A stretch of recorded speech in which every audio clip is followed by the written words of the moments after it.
Emma's getting this last little bit of Reflectix.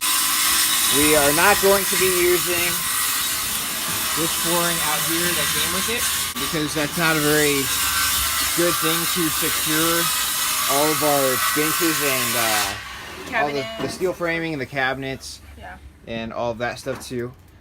So instead we're putting down some plywood. This plywood has like a water resistant coating on it.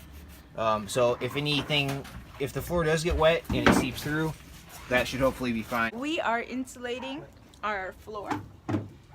It's looking pretty good. So we already have all the plywood pieces pre-cut.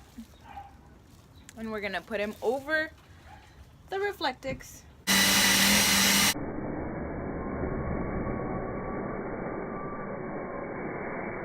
Some thoughts on insulating your van.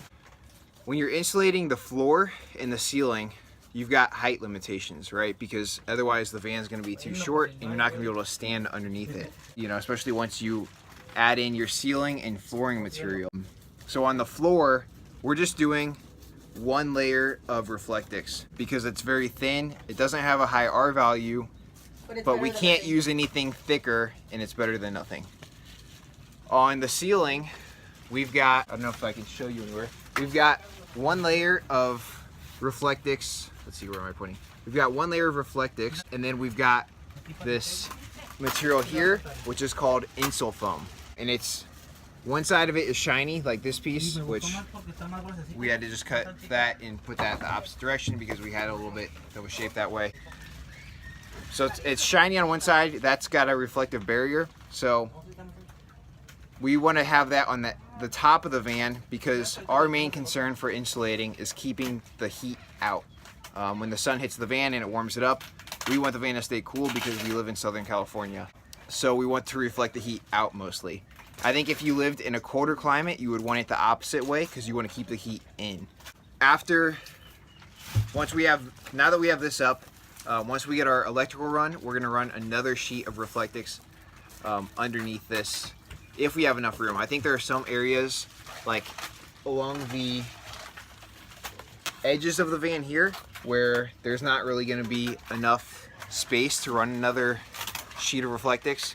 So in those areas, we'll just have the one layer of Reflectix and one layer of 1.5 inch insul foam. For the walls, we put a layer of Reflectix over the whole thing, and then we put some denim insulation into all of the like crevices. Anywhere there was a decently wide area, we put denim insulation. We wanted to use denim insulation over fiberglass, one because it's a lot easier to put in, and secondly because it's a lot less toxic. Fiberglass insulation will off-gas for a long time, and it's just, better not to breathe that. And we're using recycled materials. It's 80% recycled, so that's cool that, maybe just a bit more environmentally friendly. So once we put our denim insulation in here, we had to seal the whole thing with another layer of Reflectix, and we sealed it up with this Reflectix tape to make a vapor barrier. The one problem with denim insulation is that it is a bit more prone to getting moldy. So we put the vapor barrier so that it'll prevent moisture from entering. It is treated for moisture though, so if there's a little bit of moisture, it shouldn't be a problem. You just don't want it, you want to prevent it as much as possible.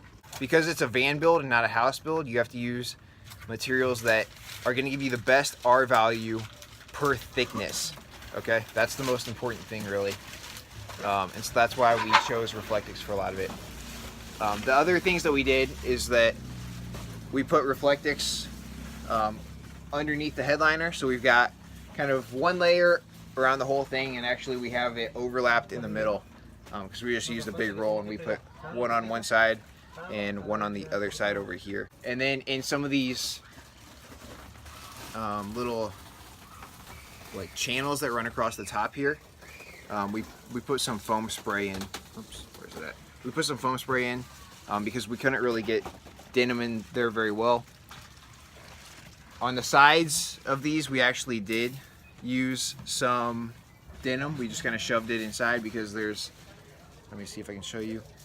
There's a slightly bigger hole right here on the sides Oh, we actually missed a little section of insulation right there. Now that I'm showing you that in the video. So we are finishing our final little bits of insulation. So what we're doing is we're putting one layer of Reflectix along the floor, and then we're going to put our plywood on top of that. We want to put the Reflectix under the plywood so that as you step on it, it doesn't make as much noise as if you had it over the plywood. Reflectix doesn't provide that much insulation, but the thing about it in a van build is that your ceiling is so low that you have to use it, and because the sides are so thin, you're working with such a small space, you need to get as much R value per inch as you can. And because Reflectix, you know, it's like so thin. Let's see, let me show you. This stuff is so thin that while it doesn't have a super high R value, it's going to be better than nothing, and it won't take up a lot of space. So on the ceiling, what we did is, if you can see in here, we ran one layer of Reflectix first. Then we use this Insulfoam, which again has a pretty good R value per thickness. Do you love Reflectix? At this point, I'm just Do you want to leave our van? tired of using this stuff. Do you want to leave our van just a shiny box, a shiny metal box? Yeah. It'll make it look like an Airstream on the inside, I guess, if it was like an unfinished Airstream. As long as I have outfits that match this, then I'll be happy. Okay, so get your silver on, I guess. And then you can call me Robot G. Yeah. All right, so here's how the van's looking overall, though. I got to get back to work.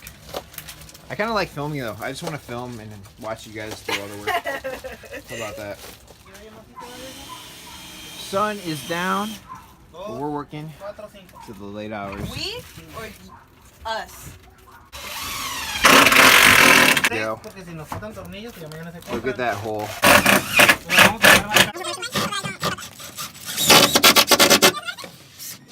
Alright, so this is what the van looks like. Start of day 9. We're just going to be doing maybe 2 hours this morning. And then we're going to take the rest of the day off and go for a ride and get some other stuff done. So, just a little update. That's what it's looking like. And we are working on the van today. We have put the steel studding for our benches. Let me show you guys. Measurements. So our measurements for the steel studding framing for the benches are, let's see, I'll actually measure it right now. So we got about 17 1/4, and then the other direction. You actually have to measure from the center line, but they're approximately 21 inches. Yeah, we're doing 17 1/4 tall, 21 deep. So one thing you have to watch out for when you're building your steel studding framing for the benches is this section right here, because this is what helps your door go in. You see that mechanism? So just make sure you have enough space for that to go in.